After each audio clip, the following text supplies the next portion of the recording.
जय हिंद दोस्तों, स्वागत है अपने इस YouTube चैनल में। बच्चों, आज के इस वीडियो में हम कक्षा 12 के विद्यार्थियों के लिए साहित्यिक हिंदी का गद्यांशों पर आधारित महत्वपूर्ण प्रश्न उत्तर लेकर आए हैं, जो 2024 बोर्ड एग्जाम के लिए मोस्ट इम्पॉर्टेंट रहेगा। तो दोस्तों, ये गद्यांश कई वर्षों परीक्षाओं में पूछे जा रहे हैं। तो आइए देखते हैं गद्यांश। सबसे पहले हम लोग पढ़ेंगे दोस्तों, ऐसे दिए जा रहे हैं कुछ इस प्रकार से गद्यांश है, पेपर में दिया रहेगा। देखो, गद्यांश है, मैं यह नहीं मानता कि समृद्धि और अध्यात्म एक दूसरे के विरोधी हैं या भौतिक वस्तुओं की इच्छा रखना कोई गलत सोच है। उदाहरण के तौर पर मैं खुद न्यूनतम वस्तुओं का भोग करते हुए जीवन बिता रहा हूँ, लेकिन मैं सर्वत्र समृद्धि की कद्र करता हूँ, क्योंकि समृद्धि अपने साथ सुरक्षा तथा विश्वास लाती है, जो अंततः हमारी आज़ादी को बनाए रखने में सहायक है। आप अपने आसपास देखेंगे तो पाएंगे कि खुद प्रकृति भी कोई काम आधे अधूरे मन से नहीं करती।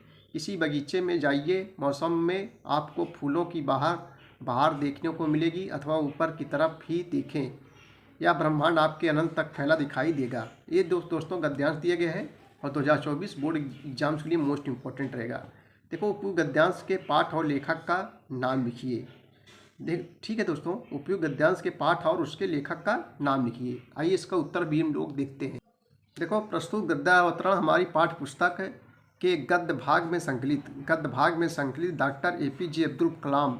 डॉक्टर APJ अब्दुल कलाम आप लोग जानते हैं दोस्तों, जो जिसको मिसाइल मैन के नाम से जाना जाता है और भारत के राष्ट्रपति भी रह चुके हैं। डॉक्टर APJ अब्दुल कलाम के तेजस्वी मन से हम और हमारा आदर्श से लिया गया है। ठीक है।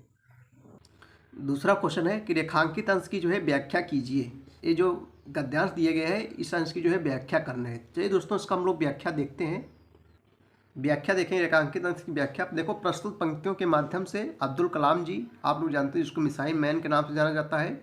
प्रस्तुत पंक्तियों के माध्यम से अब्दुल कलाम जी समृद्धि की कद्र करते हुए कहते हैं कि व्यक्ति को कामयाब होने के लिए वह सभी हर संभव प्रयास करने चाहिए जो वह कर सकता है। किसी भी कार्य को अधूरा नहीं छोड़ना चाहिए। ये दोस्तों कौन कह रहा है? अब्दुल कलाम आज़ाद, APJ अब्दुल कलाम आज़ाद। किसी भी कार्य को अधूरा नहीं छोड़ना चाहिए, अर्थात काम करते हुए उससे ऊब कर उसे बीच में नहीं छोड़ देना चाहिए। इसके लिए प्रकृति का उदाहरण प्रस्तुत करते हुए कहते हैं कि यदि आप अपने आसपास देखें तो आपको ऐसे प्रकृति के बहुत से उदाहरण मिल जाएंगे जो कि पूर्ण होते दिखेंगे। यानी प्रकृति अपने किसी भी काम को अधूरे मन से नहीं करती। आप किसी फूलों के बाग में ही पहुंच जाइए, वहाँ मौसम में आपको फूलों की बहार देखने को मिलेगी, क्योंकि मौसम ने अपने आप को अधूरा नहीं छोड़ा है। ठीक है दोस्तों। या फिर आप अपने ऊपर की ओर ही देखें तो आपको यह ब्रह्मांड इस तरह विस्तृत दिखाई देगा जिसका कोई अंत नहीं है, जहाँ तक आप सोच भी नहीं सकते। अर्थात यह नभ भी हमें, नभ माने संसार, अर्थात यह नभ भी हमें विस्तृत माने लंबा, विस्तृत होने का यानी पूर्णता का संदेश देता है। ठीक है दोस्तों, ये थी रेखांकित अंश की व्याख्या। तीसरा क्वेश्चन है कि लेखक किनको एक दूसरे का विरोधी नहीं मानता। लेखक किनको एक दूसरे का विरोधी नहीं मानता है। तो तीसरे का उत्तर होगा दोस्तों, लेखक समृद्धि और अध्यात्म को एक दूसरे का विरोधी नहीं मानता है। लेखक समृद्धि और अध्यात्म को एक दूसरे का विरोधी नहीं मानता है। चौथा क्वेश्चन है कि डॉक्टर APJ अब्दुल कलाम समृद्धि की कद्र क्यों करते हैं। डॉक्टर APJ अब्दुल कलाम समृद्धि की कद्र क्यों करते हैं। तो चलिए इसका उत्तर देखेंगे हम लोग। डॉक्टर APJ अब्दुल कलाम समृद्धि की कद्र इसलिए करते हैं क्योंकि समृद्धि अपने साथ सुरक्षा तथा विश्वास लाती है, जो अंततः हमारी आज़ादी को बनाए रखने में सहायक है। ठीक है। क्वेश्चन नंबर 5 है, प्रस्तुत गद्यांश में लेखक ने छात्रों को क्या संदेश दिया। प्रस्तुत गद्यांश में लेखक ने छात्रों को क्या संदेश दिया। प्रस्तुत गद्यांश के माध्यम से लेखक ने छात्रों को प्रगति करने के लिए किसी भी कार्य को पूर्ण करके ही चैन लेने का संदेश दिया है। ठीक है दोस्तों, प्रस्तुत गद्यांश के माध्यम से लेखक ने छात्रों को प्रगति करने के लिए किसी भी कार्य को पूर्ण करके ही चैन लेने का संदेश देता है, और बीच में आधे अधूरा छोड़ देना नहीं। ठीक है। छठवां क्वेश्चन है दोस्तों कि लेखक ने समृद्धि और अध्यात्म को आपस में विरोधी क्यों नहीं माना है। लेखक ने समृद्धि और अध्यात्म को आपस में विरोधी क्यों नहीं माना है। आइए इसका उत्तर देखेंगे हम लोग। छठे का उत्तर होगा दोस्तों कि लेखक समृद्धि और अध्यात्म को आपस में विरोधी इसलिए नहीं मानता क्योंकि जहाँ एक ओर अध्यात्म के माध्यम से व्यक्ति का आत्मिक विकास होता है, वहीं समृद्धि के फलस्वरूप व्यक्ति की जो है समस्त प्रकार से भौतिक अथवा सांसारिक आवश्यकताओं की पूर्ति होती है। 7 नंबर क्वेश्चन देखेंगे, समृद्धि से हमें क्या लाभ होता है। समृद्धि से हमें क्या लाभ होता है। तो दोस्तों, समृद्धि अपने साथ सुरक्षा और विश्वास लाती है, जो अंततः हमारी आज़ादी को बनाए रखने में सहायक होती है। इसके अतिरिक्त समृद्धि के कारण ही हमारी सभी भौतिक आवश्यकताओं की पूर्ति होती है। नंबर क्वेश्चन देखेंगे हम लास्ट वाला, प्रकृति का कोई काम पूर्ण मनोयोग से होता है, इसका आशय स्पष्ट कीजिए। प्रकृति का कोई काम पूर्ण मनोयोग से होता है, इसका आशय स्पष्ट कीजिए।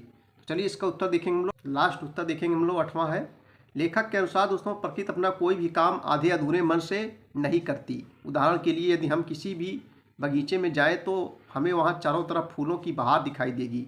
इसी प्रकार हमें भी जो है अपने समस्त कार्यों को पूर्ण मनोयोग से, पूर्ण विश्वास से और उल्लास के साथ है करना चाहिए। चलिए अगला गद्यांश देख लेते हैं दोस्तों। एक गद्यांश और है जो कई वर्षों परीक्षाओं में पूछा गया है, 2024 बोर्ड एग्जाम के लिए मोस्ट इंपॉर्टेंट है।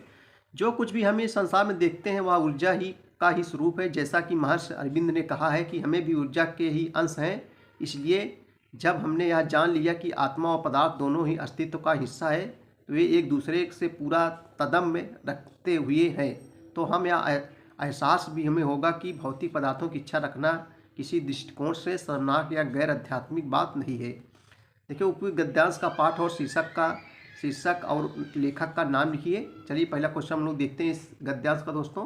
तो दोस्तों ये हो गया है प्रस्तुत गद्यावतरण हमारी पाठ्य पुस्तक गद्य भाग में संकलित डॉक्टर APJ अब्दुल कलाम के तेजस्वी मन से हम और हमारा आदर्श से जो है लिया गया है। तो पहले का क्वेश्चन का आंसर ये हो गया। रेखांकित अंश की जो है व्याख्या कीजिए। दूसरा क्वेश्चन, रेखांकित अंश की व्याख्या हम लोग आइए देखते हैं। देखो रेखांकित अंश की व्याख्या, लेखक अब्दुल कलाम कहते हैं कि जो कुछ भी हम इस संसार में देखते हैं वह उस ऊर्जा परम शक्ति अथवा परमात्मा का ही जो है स्वरूप है। ठीक है दोस्तों। दूसरा क्वेश्चन देखेंगे हम लोग। तीसरा क्वेश्चन है कि जो कुछ भी हमें इस संसार में देखते हैं वह किसका स्वरूप है। तो तीसरे का उत्तर, जो कुछ भी हम इस संसार में देखते हैं वह उस ऊर्जा परम शक्ति अथवा परमात्मा का ही स्वरूप है।